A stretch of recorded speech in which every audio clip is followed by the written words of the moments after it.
कुमार शिंदे यांनी एक मोठा गौप्यस्फोट केलेला आहे। आपल्याला आणि प्रणिती शिंदेंना भाजपाकडून ऑफर आली असल्याचं त्यांनी म्हटलेलं आहे। काँग्रेसचे ज्येष्ठ नेते सुशील कुमार शिंदे यांनी हा गौप्यस्फोट केलेला आहे। अक्कलकोटमधील कार्यक्रमामध्ये त्यांनी हे वक्तव्य केलंय। आपल्याला आणि प्रणिती शिंदेंना भाजपाकडून ऑफर आली असल्याचं सुशील कुमार शिंदे यांनी म्हटलेलं आहे। काँग्रेसचे ज्येष्ठ नेते सुशील कुमार शिंदे यांनी हा गौप्यस्फोट केलेला आहे। अक्कलकोटमधील कार्यक्रमामध्ये सुशील कुमार शिंदे यांनी हे वक्तव्य केलंय। आपल्याला आणि प्रणिती शिंदेंना भाजपाकडून ऑफर आली असल्याचा गौप्यस्फोट आता सुशील कुमार शिंदे यांनी केलेला आहे। काँग्रेसचे ज्येष्ठ नेते सुशील कुमार शिंदे यांनी हा गौप्यस्फोट केलेला आहे। आपल्याला आणि प्रणिती शिंदे यांना भाजपाकडून ऑफर आली असल्याचं त्यांनी म्हटलेलं आहे। अक्कलकोटमधील एका कार्यक्रमामध्ये बोलत असताना सुशील कुमार शिंदे यांनी हे वक्तव्य केलेलं आहे। काँग्रेसचे ज्येष्ठ नेते सुशील कुमार शिंदे यांनी हे वक्तव्य केलेलं आहे। आपल्याला आणि प्रणिती शिंदे यांना भाजपाकडून ऑफर आली असल्याचं त्यांनी म्हटलेलं आहे। काँग्रेसचे ज्येष्ठ नेते सुशील कुमार शिंदे यांनी हा गौप्यस्फोट केलेला आहे। अक्कलकोटमधील एका कार्यक्रमामध्ये बोलत असताना शिंदेंनी हे वक्तव्य केलंय। आपल्याला आणि प्रणिती शिंदे यांना भाजपाकडून ऑफर आली असल्याचं सुशील कुमार शिंदे यांनी म्हटलेलं आहे। काँग्रेसचे ज्येष्ठ नेते सुशील कुमार शिंदे यांनी हा गौप्यस्फोट केलेला आहे। अक्कलकोटमधील एका कार्यक्रमामध्ये बोलत असताना त्यांनी हा गौप्यस्फोट केलाय। राज्याच्या राजकारणामध्ये खळबळ उडवून देणारी ही बातमी समोर येते आहे। काँग्रेस नेते आणि माजी मुख्यमंत्री सुशील कुमार शिंदे यांनी हा मोठा गौप्यस्फोट केलाय।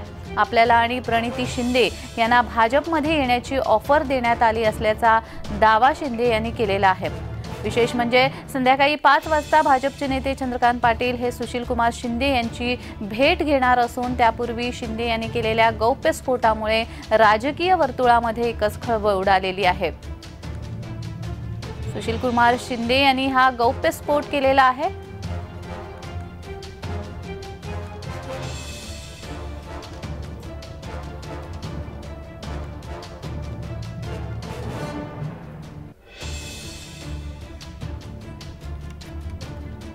तर भाजपा आमदार राम कदम हे आपल्या सोबत जोडले गेलेले आहेत।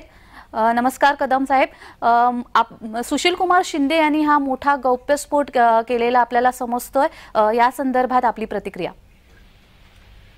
सत्यता काय आहे ते सांगू शकतील, पण एक मात्र निश्चित आहे की भारतीय जनता पार्टीमध्ये जी आदरणीय मोदीजींवर विश्वास दाखवत अनेक नेत्यांना भारतीय जनता पार्टीमध्ये आहे जी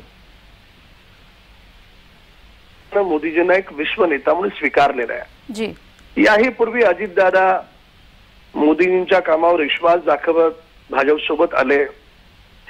त्याच्यामुळे सगळ्यांच्या मनामध्ये एक गोष्ट मात्र निश्चित झाली आहे जी की महाराष्ट्राला आणि देशाला जर पुढे न्यायचं असेल तर ते मोदीजींचंच नेतृत्व घेऊन जाऊ शकतं। राहिला प्रश्न कोण पक्षात येईल, कोणाला घेणार, कोणाला न घेणार, हा पूर्णतः पक्षश्रेष्ठींचा अधिकार आहे। त्या अधिकारात मी बोलणार नाही, पण एक मात्र खरं आहे की काँग्रेस असेल किंवा उरले सुरलेले इतर विरोधी पक्ष असतील, त्यातले अनेक दिग्गज नेते हे भारतीय जनता पार्टीमध्ये प्रवेश करू पाहतात। ही वस्तुस्थिती नाकारता येणार नाही।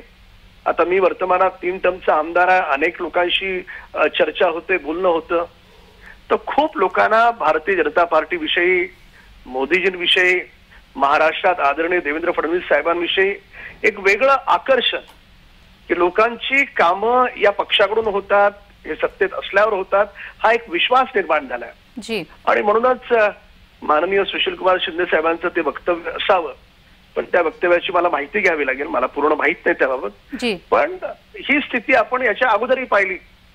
मिलिंद देवराज सुद्धा माननीय एकनाथ शिंदे साहेबांसोबत जात असताना त्यांनी मोदींच्या कामांवर विश्वास दाखवला। अजितदादा आले तेव्हा त्यांनी विश्वास दाखवला।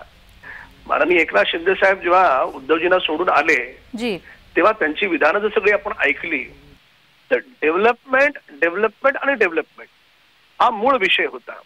आणि त्या मूळ विषयाला जर न्याय द्यायचा असेल, आपल्याला खरंच आपल्या देशाची अर्थव्यवस्था पुढे न्यायची असेल, $5 ट्रिलियन न्यायची असेल, अर्थव्यवस्थेला जगात 3ऱ्या क्रमांकावर आणायचं असेल, तर एकच व्यक्ती आणू शकते, ती म्हणजे आदरणीय प्रधानमंत्री नरेंद्र मोदीजी.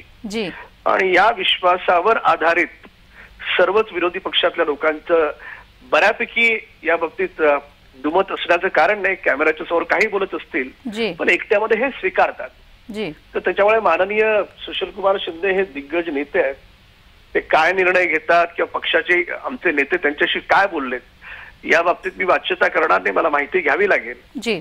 पण मोदीजींवर दाखवलेला हा अनेक विरोधी पक्षांच्या नेत्यांनी प्रत्यक्ष अप्रत्यक्ष विश्वास या गोष्टीची खात्री देतं की 2024ला पुन्हा एकदा मोदीजीच पंतप्रधान होतील, यात वाद नाही.